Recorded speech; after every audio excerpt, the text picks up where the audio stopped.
this Sunday on Rosemary Barton Live. The whole country has an interest in a growing, competitive economy in Alberta. Milestone agreement. Ottawa and Alberta reach an energy deal. How quickly could this pave the way for a pipeline to BC's coast? And what does it say about Canada's commitment to climate change? Minister of Intergovernmental Affairs, Dominic LeBlanc, is here. This does provide a significant stability for the industry to make decisions. Provincial perspective. What is Alberta's government saying about the deal? And could this ease separatist sentiment in the province? I'll ask Alberta Minister Jason Nixon. Canada is considered to be one of our most reliable friends and partners. Volodymyr Zelensky says his country is preparing a military drone deal with Ottawa. How significant could it be? Ukraine's ambassador to Canada joins me. It all starts now on Rosemary Barton Live.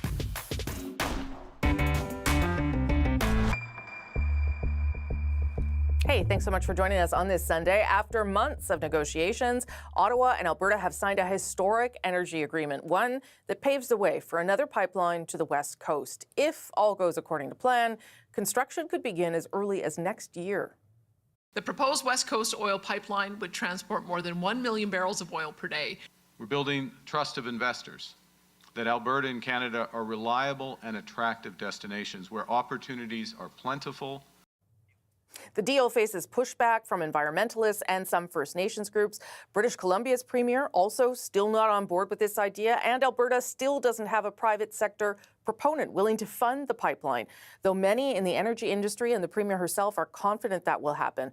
I spoke to the Minister of Intergovernmental Affairs, Dominic LeBlanc, about the political implications of the deal and what comes next. Minister LeBlanc, nice to see you again. Good morning, Rosemary.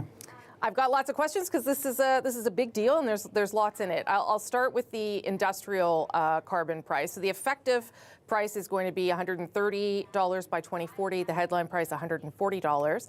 What was not clear to me is whether this industrial carbon pricing now applies right across the country. Do you know?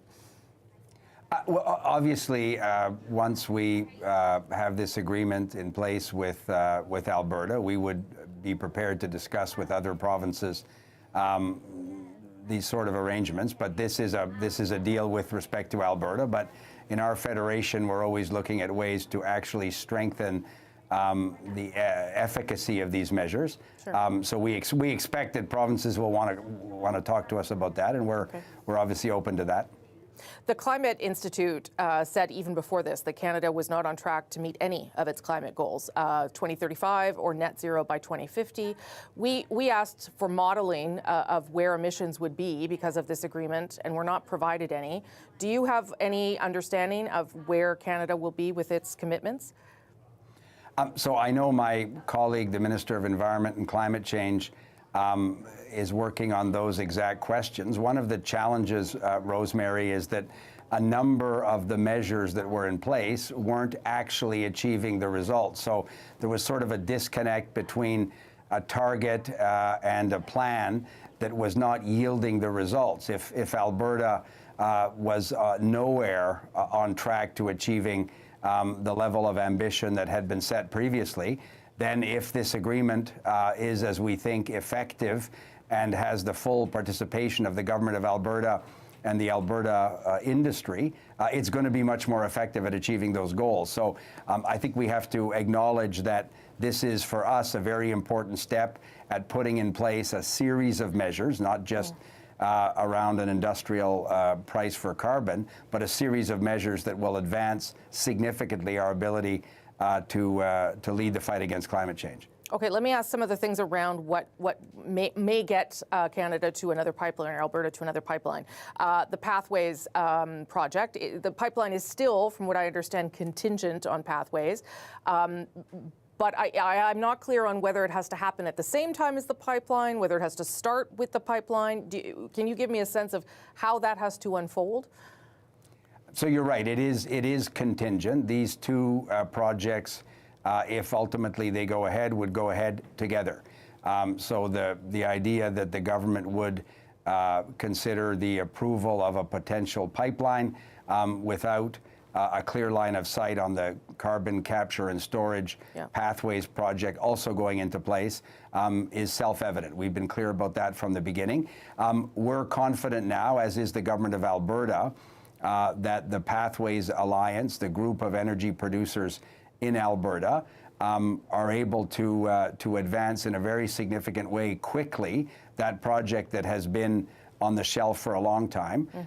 It will have a massive reduction in terms of emissions once the Pathways project is in place. So we expect the two projects to go together.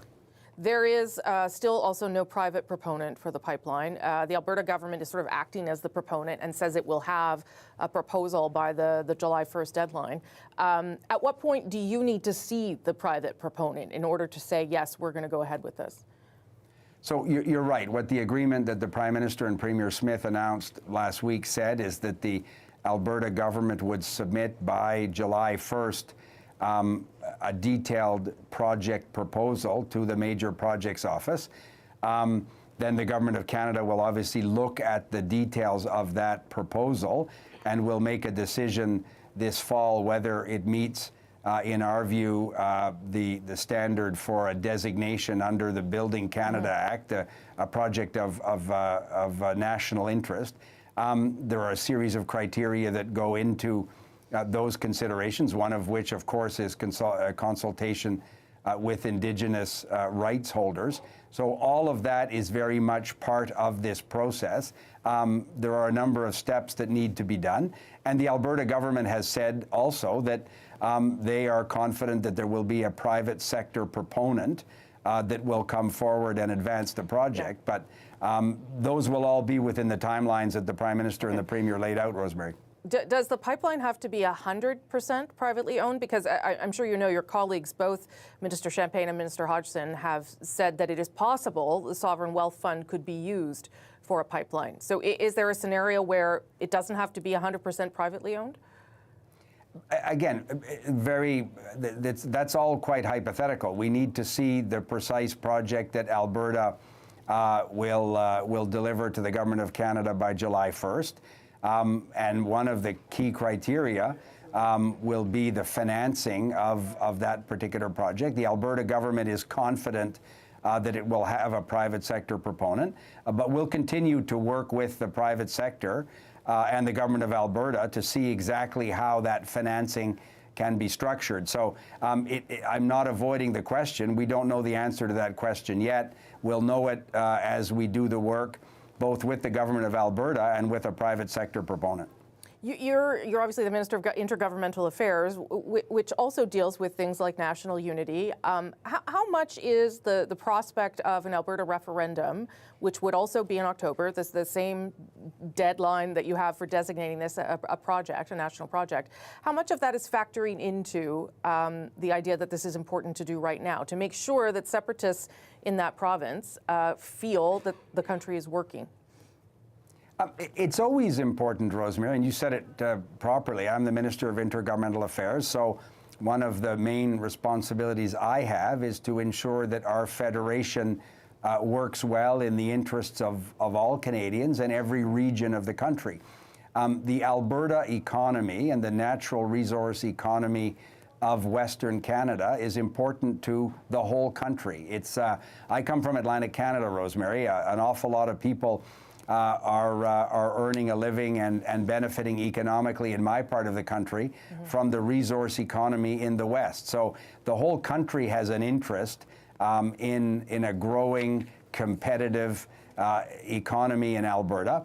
I'm very confident that we can show Albertans and other Canadians that the Government of Canada is working with provincial and territorial governments to make the Federation work. And we were elected, Rosemary, as you will remember, on a platform to build big projects, to diversify our trading partners, to attract record levels of investment in major projects in the Canadian economy. So all of this is entirely within that wheelhouse. Sure. And if it has the added benefit of showing Albertans that the Government of Canada is interested in the economic success of Alberta, then that's just an added benefit for the whole country. You were elected on all those things to build big projects and improve economic growth and what have you. But I think lots of Canadians also believe that they were electing a prime minister and a government committed to fighting climate change. And I think they see an announcement that says that there will likely be a future pipeline, another oil pipeline to the West Coast, and they wonder whether they've been sort of duped.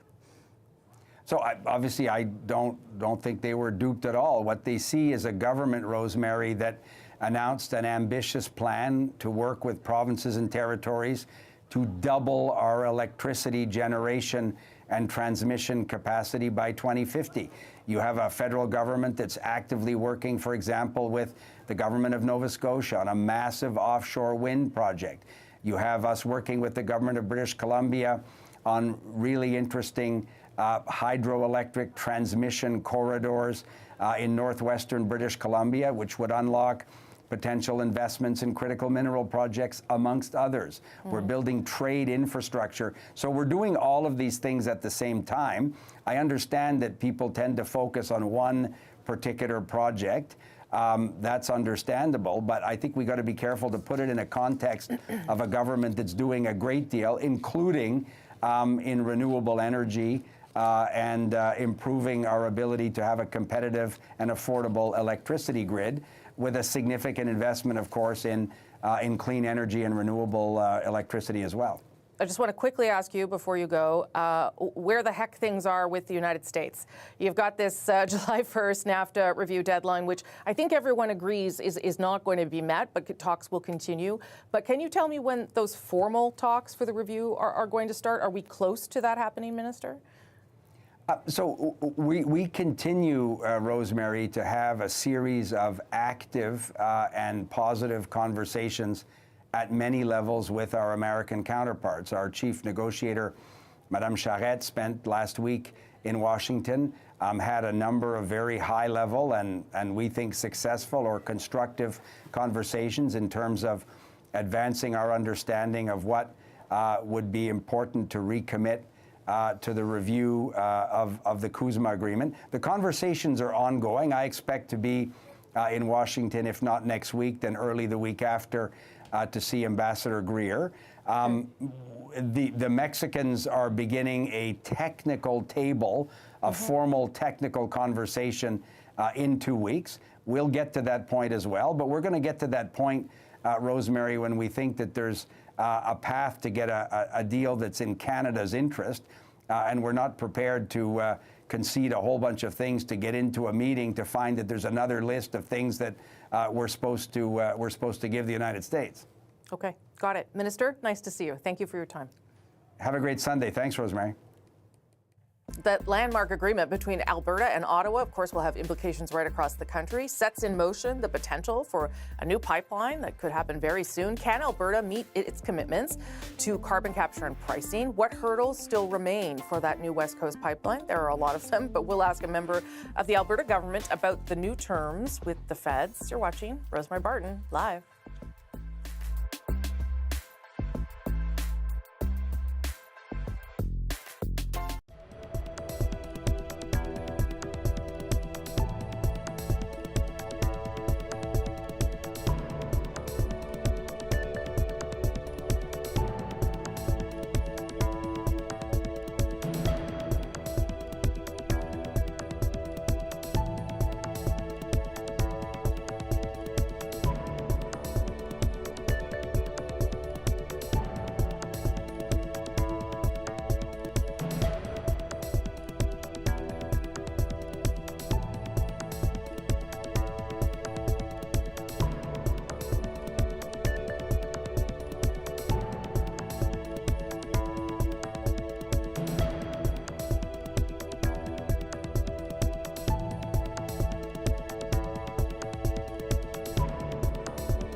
The Prime Minister and Alberta's Premier have reached an agreement on an industrial carbon pricing framework, putting the province one step closer to a potential new pipeline.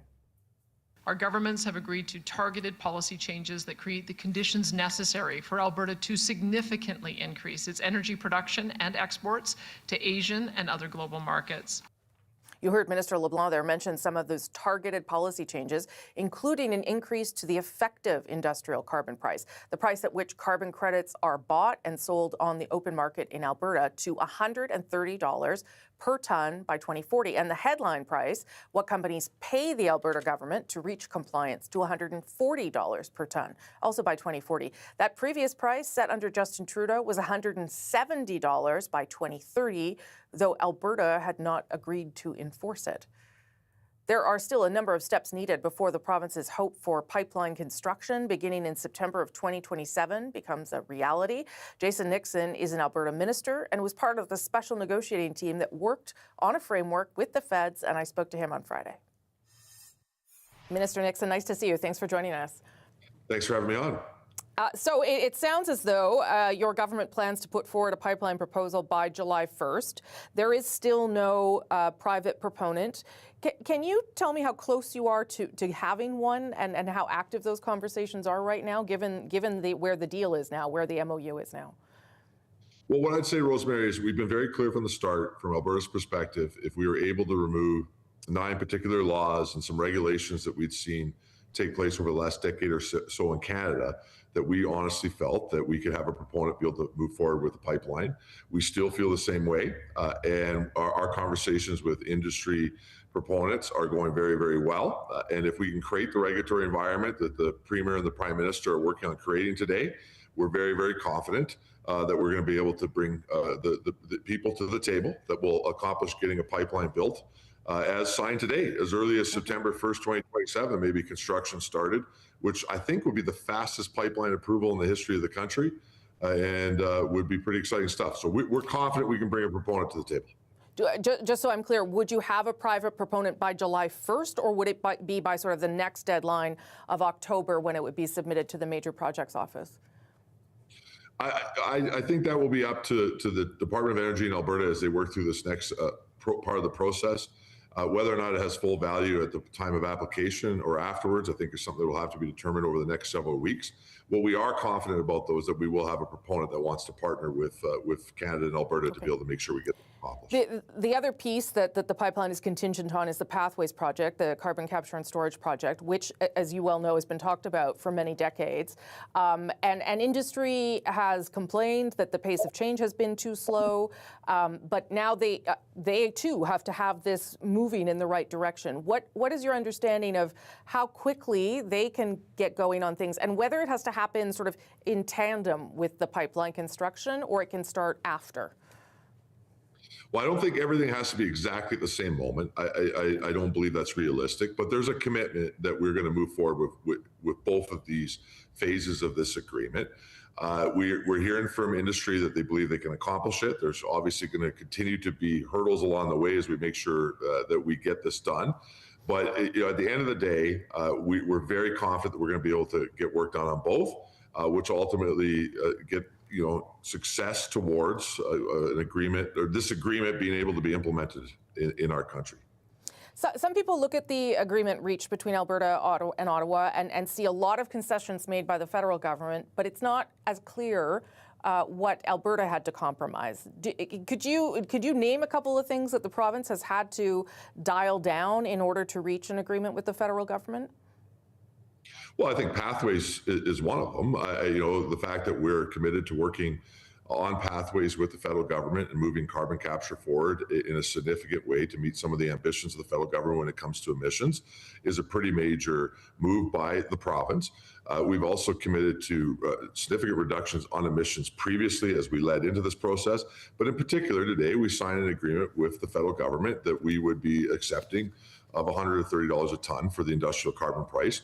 Alberta would like that to be significantly lower. We recognize, though, that the federal government has the right to set that floor, and that was a big part of this agreement. And so we're willing to come up in price, though I will point out it was down significantly from Justin Trudeau's era, but that's a big compromise on behalf of the province of Alberta. And what does that change, Minister, for industry? Because there might still be criticism that there's any price at all, to your point. So what does it change for industry to know that by 2040 they have to have that effective price of $130 a ton? For our industry, it's a good thing because they're going to have stability. They can make plans for where they want to invest and how the impact of the carbon price, the industrial carbon price, will impact those investments. It's a big deal for industry that we're not going to go to the original full price, which would I think saves industry about $250 billion by us going down to $130 by 2040. But this does provide a significant stability for the industry to make decisions, but it will require a higher payment on carbon pricing for our industrial industry inside our province. And that is a compromise by the Alberta government. That's us accepting some water in our wine in line with the federal government to be able to make sure we can accomplish our joint objectives. Do you, obviously this is happening against the backdrop of the separatist movement and the possible referendum in the fall. I wonder whether you think what we've seen this week will change anything, whether it will influence people who still believe that Alberta should not be part of Canada. Well, look, there's a lot of people in Alberta who are still going to be skeptical, and they're going to want to see proof that this actually works. So there'll be excitement today for those that are concerned about the economic impacts of some of our relationship with the federal government over the last decade or so, that will see this as a big step forward. But for many others, they're just going to want to maybe trust but verify, which I hope is what we see take place. But it's going to take longer than just this to prove to Albertans who are feeling frustrated that Canada can work. But this is a big step in the right direction. As the Premier has been saying to our province, she believes that she could work with this Prime Minister to accomplish things that benefit both Canada and Alberta. This is a great example of that today. And now it's going to be a responsibility of our government to be able to go out and show Albertans why this will benefit them and why we think that a strong Alberta in a united Canada is the best way forward. I don't say to you, though, Rosemary, that all that's going to go away overnight. It took a decade for us to get to this situation, but this is a step in the right direction to be able to have that conversation with Albertans of why Canada can work. Lots of obstacles have been overcome, but there are still, lots that you're going to be facing, I think, namely of concerns from the BC government, obviously, about the pipeline and some First Nations coastal communities concerned about where the pipeline would run. What has to be done now on those fronts, Minister, to try and overcome those really significant hurdles, I would suggest? Well, First Nation consultation is a challenge. It is a challenge on any project like this. Alberta, we have a lot of experience with doing good First Nation consultation on energy projects. We're already working very hard in BC with nations that could be along a particular route to start that process. We will be taking it very, very seriously, and we're confident in our approach. We want to make sure that First Nations in both BC and Alberta benefit from this potential project, and we'll take the time to go through those steps, but we're confident that we can accomplish it in the coming months. As we've always said, if we can get a regulatory regime that allows our industry to do the job, we were confident in our ability to be able to make sure that we can go through that process, including consultation with First Nations. And we're excited now to get started with that and then stop fighting about old bad laws. With those out of the way now, we can all get to work. And in the end, I believe everybody will see that this not only benefits Alberta, it benefits BC, and it benefits Canadians as a whole. Okay. Minister Jason Nixon, thank you for making the time for us. We appreciate it. Thanks for having me on, Rosemary. You heard the minister there talking about Alberta's separatist petition. This past week, an Alberta judge dismissed Alberta's approval of the separation referendum petition, pointing to the provincial government's lack of consultation with First Nations. The chief of Sturgeon Lake Cree Nation, Sheldon Sunshine, warns that the debate carries broader issues for First Nations rights, and I spoke with him a bit earlier. Chief Sheldon Sunshine, thank you so much for joining me today. Thanks for having me. So, as you know, the Alberta government plans to appeal this decision. The Premier has called the ruling anti-democratic because she believes that the citizens of Alberta should have the right to move this petition forward and have this referendum. How do you feel about the way the government has now responded to the decision? I think we expected it. We've seen over the last several months the government of Alberta moving the goalpost, allowing this to happen in the first place. Were you surprised with the decision? What did you make of the judge's decision? I wasn't surprised. We've maintained from the start that there's a treaty that was signed long before the province was even formed. So, our expectation was that, again, we leave it to the courts to hopefully come up with a decision protecting our treaty. But with the way things have gone, like I said, we'll take the win and we'll carry on. Fundamentally, the court is suggesting, obviously, that there is a duty to consult, given the treaty. If there was that consultation happening now, but before the referendum, would you be in favor of the referendum happening in that case? Well, I think, there's always a concern when it comes to having, the Queen's subjects come together and dictate what happens on our land, and it's been very clear through case law over the years that there is obligations to uphold, and when it comes to secession, it's really impossible, and I think that's the position that we've maintained from the start, and we're going to continue to have that position. The people who are pushing for this, obviously, the people pushing for separation, believe that the duty to consult is not applicable right now, that should happen after. What do you make of that reasoning from their side? I think that there's a lot of lack of education on what treaty is, and we've seen that throughout the whole process. And I think with this whole process, this whole movement, I think there's been a lot of education. That's one thing that came out of it, that there is a treaty that's binding on everyone, and from the response that we've got throughout just Albertans and Canadians, there's a lot of learning to be done yet, and I think with this decision, it will help move that needle ahead. Is there a world, and I realize this is probably too early to ask this question, Chief, but is there a world where you could see your community and others transferring the treaty agreement between, an independent Alberta and your communities? Is that something that would even be contemplated? I think it all boils down to having a conversation, a meaningful conversation.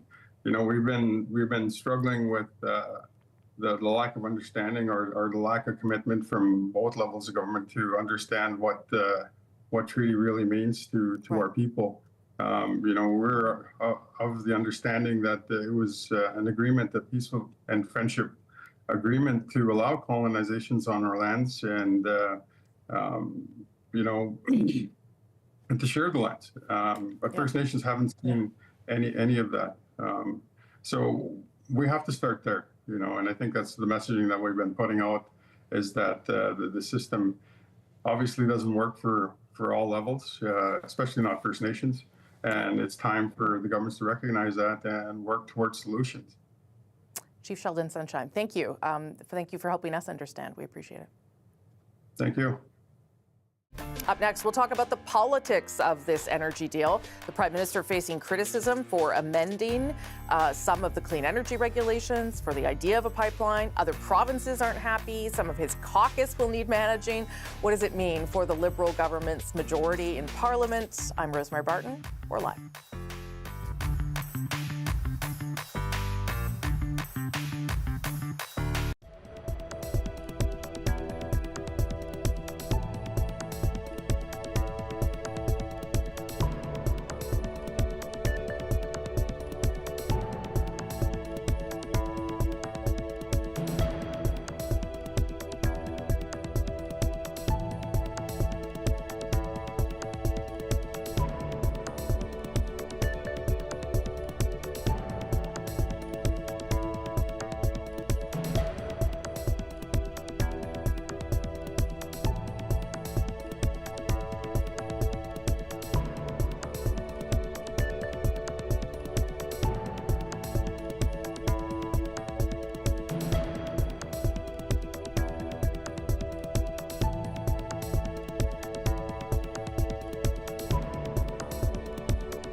regularly speak with Premier Eby. He and I had a good conversation yesterday about a range of subjects, including aspects of what we announced today. I'm looking forward, actually, I will be seeing the Premier in Vancouver next week.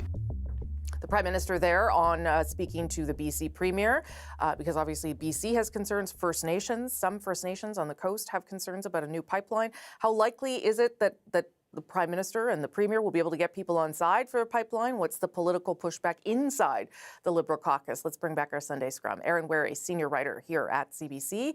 Ian Bailey, politics reporter for the Globe and Mail. He's also here in Ottawa. Justin Ling, columnist for the Toronto Star, and he's in Montreal. Good to see everyone again. So now I want to talk about all the prickly things that are in place here because of this deal. And Ian, I'm going to start with you about BC, because Premier Eby was not subtle in his language on Friday, saying that Ottawa is rewarding bad behavior. What does the Prime Minister have to do here then, do you think, in this meeting that he's going to have with the Premier this week? Well, he moved, the federal relationship with Alberta Premier Smith to a place of kind of unity and smiles and handshakes and signed memorandums. He has to do the same thing with David Eby in British Columbia. It's quite that, it's as simple as that. Mr. Eby has outlined a number of projects that he says need federal action, projects that are in the interest of the province. And Mr. Carney is going to have to find some way to sort of do the work that his government has done with Alberta, with BC. This pipeline that Ms. Smith wants to build, that the federal government is supporting, it's not going through Narnia or something. It's going through the province of British Columbia, and so they have to work this out. That meeting in Vancouver next week with the Prime Minister and the Premier hopefully will be the beginning of a similar major movement to the one that led to what we're talking about today earlier this week in Alberta. I mean, Narnia would be easier, certainly, to get a pipeline built in Narnia. Justin, it's interesting because the Prime Minister says, obviously, that this is an example, or so does the Premier of Alberta, of cooperative federalism working. But it also opens up the complaint from other provinces, or the potential that other provinces are going to come along and say, what have you done for me lately? Oh, yeah. I mean, absolutely. I mean, this is the start of kind of bribery federalism. I guess maybe not the start, but it's certainly a continuation of it, maybe an intensity of it. Yeah, I mean, you're going to be in a situation where you're going to need to be doing a lot of bilateral deals with provinces to make up for the fact that you just made a lot of concessions for Alberta. It's not going to be, I don't think, as hard as maybe it sounds, right? You know, Quebec is going to be upset that Ottawa has more or less sold the farm when it comes to carbon pricing. But at the same time, Quebec's actually been offside the federal carbon price for quite some time. It's been selling carbon credits below what the federal target is. So this change actually kind of helps Quebec in a strange way. So there's going to be a lot of weird dealing going on into the near future. And frankly, I think there's going to have to be some sort of recognition, that this revenue, if it comes on, if this pipeline goes forward, if it gets built, is going to have to sort of support industry across the country. This can't just be a windfall for Alberta. What that looks like, I'd be shocked if anyone even knows yet. I mean, this is such a big, thorny issue. Even figuring out the route, figuring out how you increase capacity at the Port of Vancouver to actually take this oil to Asia is going to be difficult enough. And so I don't think they've actually started on the complex calculus that goes into keeping the rest of the provinces happy. Yeah, I mean, that seems to me the much harder piece here, Aaron, the can of worms that is to come. Yeah, and I think if you go back to the last time we had a pipeline on the table, it was ultimately, BC government obstacle that forced the Trudeau government to buy a pipeline and then build one. I think, I think if that example kind of offers some lessons, they're sort of twofold. One is, if the government and BC decides to throw regulatory and legal obstacles at you, that can get pretty messy. But I think the flip side of that is that if the federal government expends some effort to, make the pipeline palatable to the public, that can, broadly succeed. There were lots of fears when the Trudeau government approved that pipeline, and then when they bought that pipeline, that Liberals were going to get wiped out in British Columbia, and this was going to be, there were going to be massive protests, and there was no way that this was going to end well. And it, ultimately the pipeline got built, and many Liberal MPs in that province kept their seats. So I think it's possible to get that pipeline through there with some public acceptance, but I think a lot depends on how much of a fight David Eby's government wants to put up. Okay, so let's talk about then the problems potentially inside the Liberal tent. You all alluded to it a little bit in the last hour, but there is a climate caucus inside the Liberal caucus, Ian. Certainly Stephen Guilbeault has been upset in the past, left cabinet largely because of this deal. How does the Prime Minister go about managing that there are people inside the tent, inside the caucus who don't like what's happening here? Well, he's popular enough. He has revived this party. They're ahead in the polls. They're doing well with the public, and maybe that may be enough to sort of keep the team on side going forward in the short term. Mr. Guilbeault has been ambiguous about whether he may leave depending how things turn out, but maybe Mr. Carney is popular enough that he could even shrug off a Guilbeault exit. Going back to BC for one quick second, what Mr. Eby said, I think, is Mr. Eby is a new Democrat, and obviously there are complicated provincial NDP politics on pipelines, but I think that what Mr. Eby said is something that a BC Liberal or even a BC Conservative Premier might have said. So the challenge for Mr. Carney is whether he can sort of be the Prime Minister who sort of comes to this big accommodation. It's a big challenge, and bring BC in. And it's worth noting there are a lot of seats in BC. The Liberals are competitive in the Lower Mainland. They're competitive in various parts of the province, maybe more competitive seats than Alberta. So there's a real political interest for the Liberals, I think, in having a news conference where David Eby comes in and he is smiling like Danielle Smith was smiling. Yeah. Justin, do you think people inside the Liberal tent could make this very difficult for the Prime Minister? Yes, but I don't think it's going to be the people you think it is. So Stephen Guilbeault, for sure, resigned from cabinet to some degree in protest of the government's kind of oil and gas policies. But I'm told he's actually been pretty collaborative with Carney's office over the last couple of months. I'm told the Prime Minister's office calls him pretty frequently, and he picks up, he offers advice. He's not been the thorn in their side that maybe we were expecting him to be. Meanwhile, you have Jonathan Wilkinson, who I think was kind of angling to be that kind of grumpy Gus in caucus about, the deprioritization of climate. He's off to Europe now, so he's gone. Here's what's interesting. So I was talking to a caucus source last night. There's a clear need for the Liberals to have a champion in BC who can come out and actually make the case for this pipeline and sort of some of the climate deals around it. You would think that would be Gregor Robertson, kind of their biggest high-profile MP cabinet minister out on the West Coast. I'm told that Gregor Robertson joined a caucus call this week, basically made clear he was extremely unhappy with the final deal with Danielle Smith, and basically said, don't call me tomorrow, I'm not going to be available. So, and he was notoriously missing from a big LNG announcement on the West Coast as well. So you don't actually have a big champion right now. Carney does not have a lieutenant in BC who's selling this deal. I think that's very telling. On top of the fact that there's also been some kind of disgruntlement about Gregor Robertson's delivery as housing minister, you have to start to wonder, does Mark Carney need to find a new sort of lieutenant for British Columbia who can actually convince Eby and the province and his caucus that this is going to work out? Never mind the problems you have in Quebec, where there's also a number of MPs who are apart from Guilbeault who are unhappy about this. So this is a difficult political question, and Mark Carney does not love solving difficult political questions, at least for his own caucus. About 45 seconds to you, Aaron. Yeah, I think that's a good point, that he could use a credible voice. Mark Carney could use a credible voice in British Columbia to sell this pipeline. Justin Trudeau, whenever this came up, would always talk about the fact that he had spent time in BC. I think the other flip side of this is that this climate caucus that we've heard about in fits and starts for the last few months, I'm interested to see whether it starts to flex some muscle, maybe publicly. There's not only this pipeline question, there's also the question of regulatory reform and the impacts of that. I think, look, I don't think that you're going to see some massive rebellion in the Liberal ranks, but I do think that, especially given the size of the majority, that there is a chance here for Liberal MPs to actually flex some muscle and exert some influence. And I'm interested to see whether they take that opportunity. The thing I love most about this was when Justin Ling said his wild Saturday night included talking to a caucus source. Aaron Wary, Ian Bailey, in between Justin first and Ling. second period of the Habs game. Okay, good. Enjoy the rest of your long weekends. Thank you all so much. We'll be right back. You're watching Rosemary Barton Live.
Russian officials say at least 4 people have been killed in the Moscow region overnight after Ukraine launched its biggest attack on the capital in more than a year. Ukrainian President Volodymyr Zelensky says this morning that the strikes were an entirely justified response to the ongoing deadly Russian attacks on Ukrainian cities. Meanwhile, President Zelensky says his country has started preparations for a military drone deal with Canada. The Canadian government hasn't confirmed this, but Zelensky says he's working on similar deals with some 20 different countries. I spoke to Ukraine's ambassador to Canada earlier about that potential deal, as well as Canada's role in the efforts to end the war. Ambassador Plutnyuk, thank you so much for joining us. Thank you for inviting me. I'm going to start with a couple of things that have happened over the past week. The President Zelensky saying Ukraine has started on some sort of military drone deal with Canada. What can you tell us about what that deal is and when things might start unfolding there? Let me start by mentioning the fact that during Prime Minister Carney's visit to Ukraine last year, we signed a very important document which was called Letter of Intent on Joint Defense Production. This is a kind of framework understanding on how we should proceed in this very important sphere that will certainly bring mutual benefits not only for Ukraine but certainly for Canada. So President Zelensky mentioned this, as you've mentioned a couple of days ago, and certainly it sends a clear message to outside world that Canada is considered to be one of our most reliable friends and partners. So it's a special arrangement that we are now working with partners. There are more than a dozen of countries are now working on that drone deal. And certainly it will start with some kind of political agreement, then they will be further reinforced and supported by agreements between the companies and the businesses. And certainly we've seen in recent months that the expertise of Ukraine in the drone military sphere is impressive. How important is it that Ukraine get a deal with Canada and other countries on that issue? We are facing a very strong enemy. And to be able to protect ourselves, to protect our civilians, and to be better prepared for any kind of negotiations, we need to boost up joint production. And when it comes to this very important sphere that could reinforce us and be beneficial for our partners, certainly we are working to have these agreements with partners in Europe, in Gulf states, with Gulf states, also South Caucasus and Canada. Okay, another thing that happened last week was Canada became the first country outside of Europe to sign on to this convention to adjudicate compensation claims. So this could be for Ukrainians in Canada, it could be for Canadian companies as part of a way to, I guess, use that money to rebuild and to somehow use Russian assets that have been seized. How do you understand that? We're talking about very important legal process, international legal process. We're talking about that countries are working to bring Russia to justice and make it pay for all the destruction that was. Yes. So Canada was the first one to join from being non-EU member state. So it's very important. We are working. We have more than 30 countries on board, and this is a kind of process that will continue with further steps. So it's important. We will continue to do that because Ukrainians demand justice. We need the aggressor state to pay for everything it did in Ukraine. But is the goal for rebuilding inside Ukraine, or it's for any company or person that was affected by Russia? I think we are now talking about the compensating the destruction of property of Ukrainians in Ukraine. President Zelensky himself has said, though, since the start of the war in Iran, that U.S. negotiators have not had time for Ukraine. What is your understanding of how committed the U.S. is to try and brokering a deal, or is this now something that Europe needs to be doing? Europe should be a part of this process, certainly, and all our partners, including Canada, Japan, and many others, should be also inside this process. But at the same time, the consultations continue with the United States. For example, our chief negotiator, he has just returned from the United States. He's engaged in constant conversations. We consider the future visit by chief negotiators from the United States as another very important opportunity to give fresh impetus to this negotiation process. Certainly being able to come to Ukraine, to see the destruction, to see what people feel in the streets, how we see. Probably it could be very, very good, let's say, understanding for them, and we could discuss further our next steps. What do you think it will take to get Russia to come to the table? If President Zelensky believes that they must come to the table to start a ceasefire, what will it take? The recipe is like this. We need more political pressure. We need more sanctions pressure, especially in view of yesterday's attack. Russians sent missiles. Many of the spare parts were produced last year or this year. It means that they are still able to produce and they're still able to get spare parts through third market, through black market, gray market, whatever. We need to have more pressure economically. We need to have more solidarity and unity. Shadow fleet, their nuclear energy, and many other spheres, cryptocurrency, and so on and so forth. Only by concerted action and consolidated pressure, we could make Russia start negotiations. How can you increase the pressure, though? Because there has been those things, there has been that pressure, and it still doesn't seem to be enough to get By that mentioning the spare parts that Russia received, I want to send one signal that certainly we are grateful for everything that's being done on sanctions track, international sanctions coalition, and certainly I would like to commend Canada's leading role in this process, but it means that there are a lot of things that should be done. A lot of things which relate to coordination, better interaction, and certainly using all our possibilities to close all the loopholes. So it requires time, it requires legislation, it requires concerted and consolidated approach. Ambassador, nice to see you. Thank you. Thank you for having me. Always.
A Canadian has tested positive for the Andes strain of the hantavirus. British Columbia's provincial health officer says the person is showing mild symptoms and is being closely monitored in hospital. Late last evening, the BC CDC Public Health Lab reported that the test on the individual who had these mild symptoms was positive for the Andes strain of hantavirus. The Public Health Agency of Canada has now also confirmed the case through laboratory testing. It's related, of course, to the 4 people who were flown to Victoria from the MV Hondias cruise ship last week. Healthcare officials say the risk to the public is still very low, even if transmission is easier than initially believed. There'll be lots more updates on that through the rest of the day here on CBC News Network. I'm Rosemary Barton. I hope you get a long weekend, and if you do, enjoy it. I'll see you back here next Sunday, if not before. Take good care.